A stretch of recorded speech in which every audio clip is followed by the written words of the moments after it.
Today we will be discussing about the Ryle's tube insertion. Ryle's tube intubation, that is gastric intubation via nasal passage, is a common procedure that provides access to stomach for diagnostic and therapeutic purposes. Whereas the diagnostic indications include evaluation of upper GI bleeding, aspiration of gastric fluids, identification of esophageal or stomach and chest radiography, administration of radiographic contrast to GI tract, identification of cancer cells, studying of patients with gastric cancer. Therapeutic indications include feeding, relief of symptoms, and bowel rest in aspiration of gastric content from uh, recent ingestion of toxic material, bowel irrigation, and gastric decompression. Increased abdominal pressure from any cause predisposes patients to gastroesophageal regurgitation, and nasogastric tubes are used to prevent this in patients undergoing surgery with general anesthesia. Contraindications to the nasogastric tube in intubation include absolute contraindications are severe mid-phase trauma and recent nasal surgery. Relative contraindications include coagulation abnormality, esophageal varices, recent banding of the esophageal varices, and any alkali ingestion. Procedure that provides access to stomach for diagnostic and therapeutic purposes. Diagnostic and therapeutic purposes may vary. So today we'll discuss how to do a nasogastric intubation.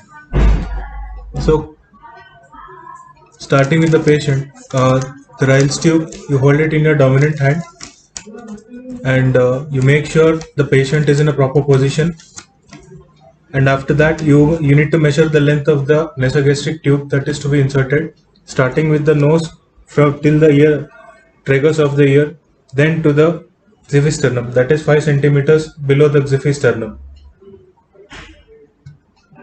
5 centimeters below the xiphisternum, that is the length of the nasogastric tube that can be inserted into the body.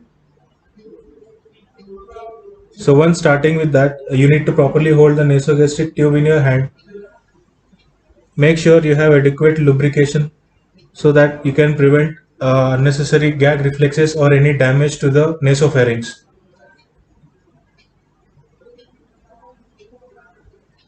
So once in position, go proceed with the insertion of the nasogastric tube.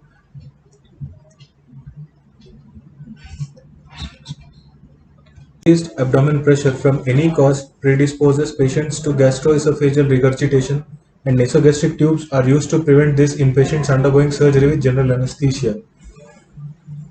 Gastric intubation thus helps the patient to relieve any abdomen discomfort, any distension of the abdomen.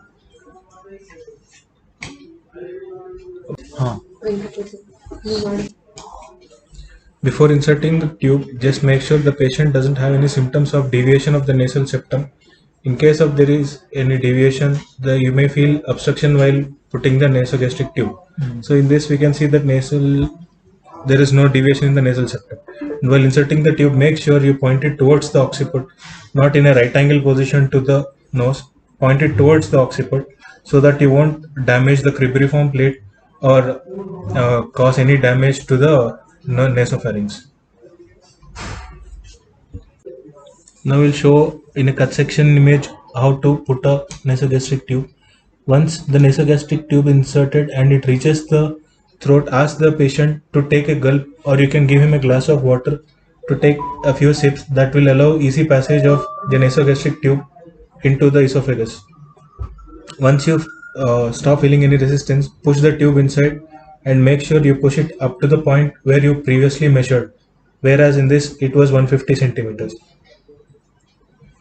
And once you are done pushing the nasogastric tube to the sufficient length, make sure you fix the nasogastric tube to prevent any kind of damage by to and fro movement of the tube. You can confirm the position of the tube either by aspirating the contents of the nasogastric tube or with a chest X-ray, or you can use a 10 cc syringe to check the position of the tube.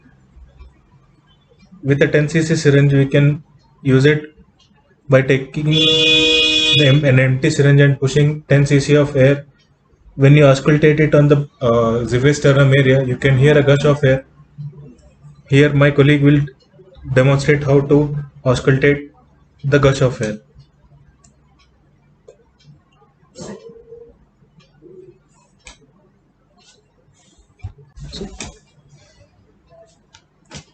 So once you confirm the position of the nasogastric tube, so as I said before, you need to fix the nasogastric tube to prevent any to and fro movement of the tube. Sometimes patient in their sleep tend to pull out the nasogastric tube. So to prevent all this, you need to put a adhesive tape. Any kind of adhesive tape can be used to fix the nasogastric tube.